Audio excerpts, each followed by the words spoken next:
Imagine stepping into the shadows of medieval Canterbury, where the autumn mist clings to cobblestone streets like secrets refusing to be told.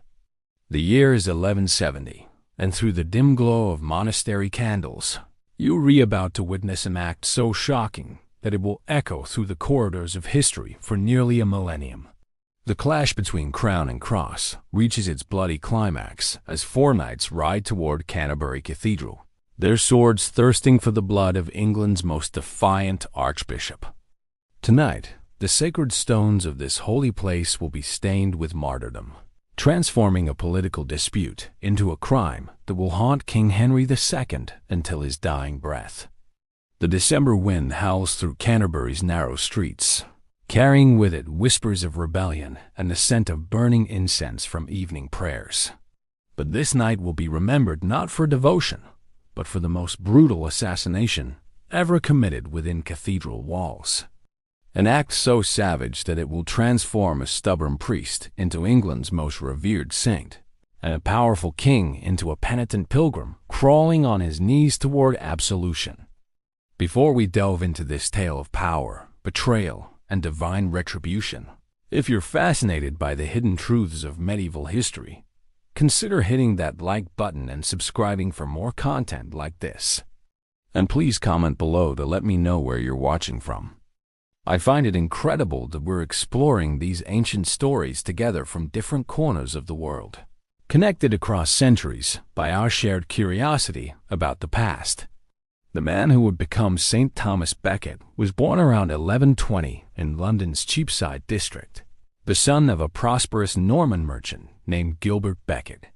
The bustling sounds of medieval commerce filled his childhood memories, but destiny would carry him far from those humble trading stalls to the marble corridors of royal power and the sacred altars of Canterbury Cathedral. Young Thomas possessed a razor-sharp intellect that cut through complex theological and legal arguments with the precision of a master swordsman. His education at Merton Priory and later in Paris polished this natural brilliance until it gleamed like burnished steel. At 24, Thomas entered the service of Theobald, Archbishop of Canterbury, where his administrative genius quickly caught the attention of England's most powerful men. He possessed an almost supernatural ability to navigate the treacherous waters of medieval politics, balancing the competing demands of church and crown with the skill of a master chess player moving pieces across a board where one wrong move could mean exile or death. King Henry II, that restless Plantagenet who ruled an empire stretching from Scotland to the Pyrenees, recognized in Thomas a kindred spirit. Here was a man whose ambition matched his own, whose intellect could match wits with the finest minds in Christendom, and whose loyalty seemed as unshakable as the Norman stone of Westminster Abbey. In 1155, Henry appointed Thomas as his chancellor, the second most powerful position in the realm. For 7 years, these two men transformed England with the force of their combined will. Thomas became Henry's right hand, his confidant, his companion on hunting and war. They dined together, planned campaigns together, and seemed to share a vision of royal authority that would brook no challenge from pope or baron.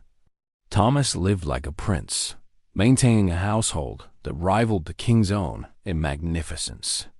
His table groaned under the weight of exotic delicacies. His wardrobes burst with silks and furs, and his stables housed the finest war horses gold could buy. But power, like wine, reveals character rather than creating it. And in Thomas Becket, it revealed contradictions that would ultimately tear apart the closest political partnership in medieval England. The first cracks in their friendship appeared when Henry began implementing legal reforms that challenged the ancient privileges of the church. For centuries, clerics who committed crimes could claim benefit of clergy, allowing them to be tried in ecclesiastical courts where punishments were notoriously lenient. A priest who committed murder might receive nothing more than defrocking, while a common man would face the hangman's noose for the same crime. Henry's solution was characteristically direct and ruthless. The Constitutions of Clarendon, drafted in 1164, declared that clergy convicted in church courts would be stripped of their holy orders and handed over to royal courts for punishment. No longer would the church provide sanctuary for criminals who happened to wear clerical robes. Thomas initially supported these reforms, understanding their practical necessity for maintaining law and order throughout the realm. But when Archbishop Theobald died in 1161, Henry made a decision that would ultimately cost him his dearest friend and drive England to the brink of civil war. He appointed Thomas Becket as Archbishop of Canterbury, expecting his loyal chancellor to rubber-stamp royal policies from the highest ecclesiastical office in the land. Henry's calculations seemed logical. Who better to implement controversial church reforms than the man who had helped design them? But the king had fatally misjudged his friend's character. The moment Thomas received episcopal consecration, something fundamental shifted in his soul. The secular politician died, and a spiritual warrior was born. Thomas resigned his chancellorship immediately, to Henry's bewilderment and growing anger. He abandoned his luxurious lifestyle, donning a hair shirt beneath his archbishop's robes, and adopting a regime of fasting and prayer that shocked those who had known him as a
On December 25, 1170, Christmas Day, Thomas preached a sermon that sealed his fate. Standing in Canterbury Cathedral before hundreds of worshippers, he declared that he was ready to die for the Church's freedom, comparing himself to Christ facing crucifixion. The words rang through the cathedral like a prophecy, and many in the congregation wept, sensing that their archbishop was pronouncing his own death sentence. News of Thomas's defiant sermon reached Henry's court at Bar-le-Roi in Normandy within days. The king's reaction was swift and terrible. In a moment of blind rage that would haunt him for the rest of his life, Henry cried out words that have echoed through history in various forms. "Will no one rid me of this turbulent priest?" 4 knights who heard these words understood them as a royal command. Reginald Fitzurse, William de Tracy, Hugh de Morville, and Richard le Breton were seasoned warriors who had served Henry faithfully in countless battles. They knew their king well enough to interpret his anguished outburst as an order for action. The knights departed immediately for England, traveling separately to avoid suspicion. They crossed the Channel on December 28, meeting at Saltwood Castle in Kent to plan their approach to Canterbury. Their discussion that night remained shrouded in mystery, but the outcome suggests they believed they were acting on direct royal orders to eliminate a traitor to the crown. December 29th, 1170 dawned gray and cold across Kent, with winter mist clinging to the cathedral spires of Canterbury like mourning shrouds. Thomas had spent the morning in prayer, celebrating Mass and attending to administrative duties with unusual serenity. Those who saw him that day later recalled an otherworldly calm, as if he had already accepted whatever fate awaited him. The 4 knights arrived at Canterbury Cathedral in the late afternoon, still wearing their mail beneath traveling cloaks. They demanded immediate audience with the Archbishop, their manner so threatening that Thomas's household urged him to bar the doors and seek sanctuary at the altar. But Thomas refused to hide, declaring that a shepherd must face wolves to protect his flock. The confrontation in the Archbishop's hall began with formal accusations. The knights charged Thomas with treason for excommunicating royal supporters and defying the king's authority. They demanded he absolve the excommunicated bishops and submit to royal justice. Thomas's response was characteristically defiant, refusing to compromise church independence and declaring his readiness to die for principle. As voices rose and tempers flared, Thomas's supporters urged him to flee to the cathedral, where even armed men might hesitate to commit violence on consecrated ground. Reluctantly, Thomas began moving toward the church, but his pace was deliberate, almost ceremonial, as if he were processing to his own funeral. The great cathedral of Canterbury stood shrouded in shadows as evening approached, its massive Norman pillars disappearing into darkness above the flickering altar candles.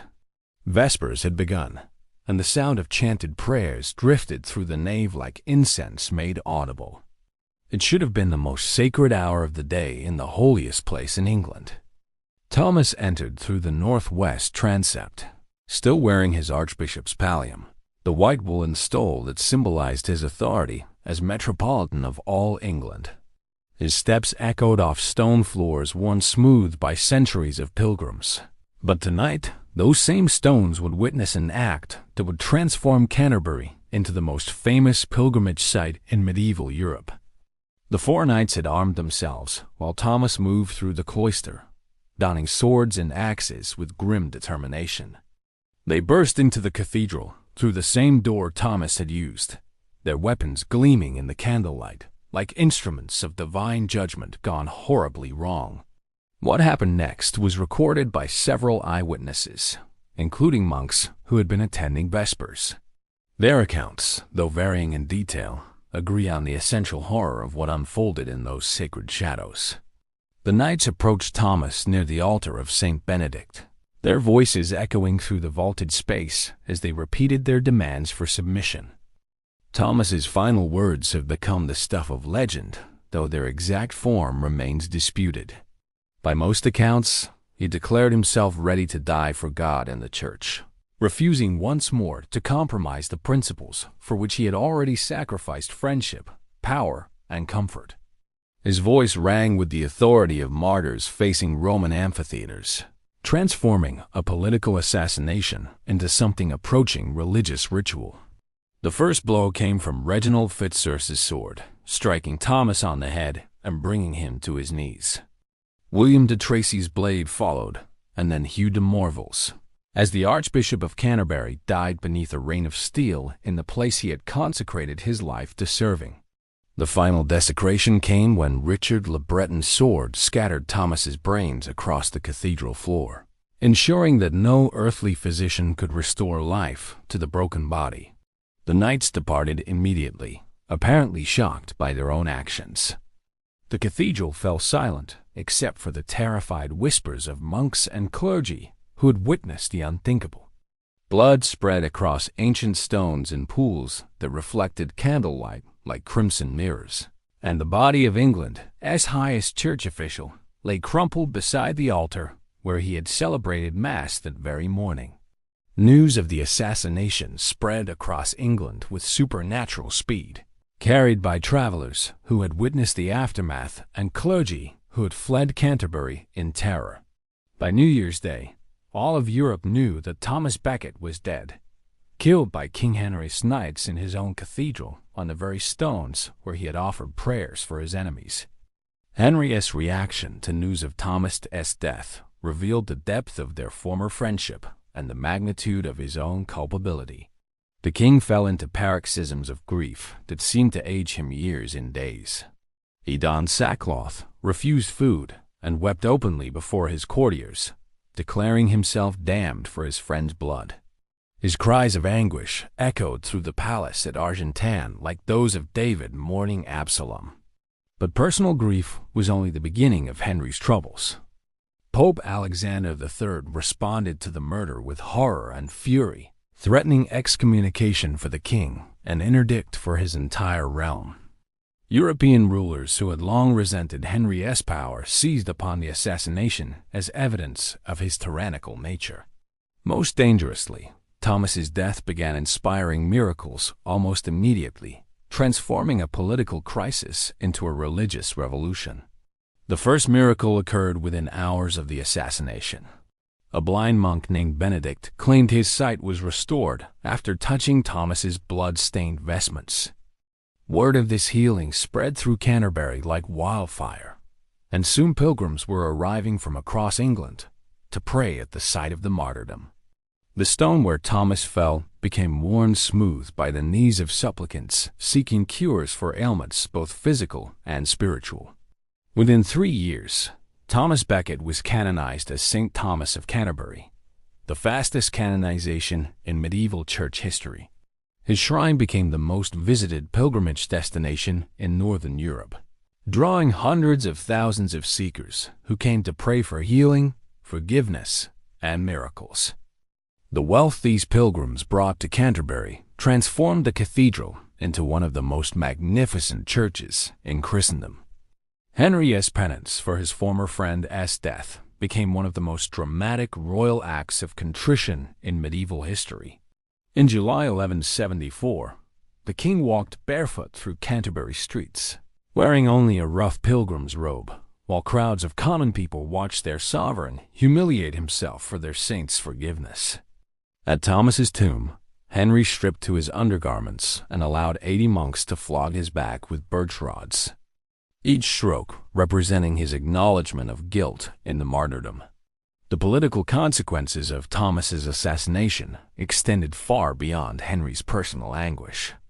The murder strengthened papal authority throughout Europe, as bishops pointed to Canterbury as proof that temporal rulers could not be trusted to respect church independence.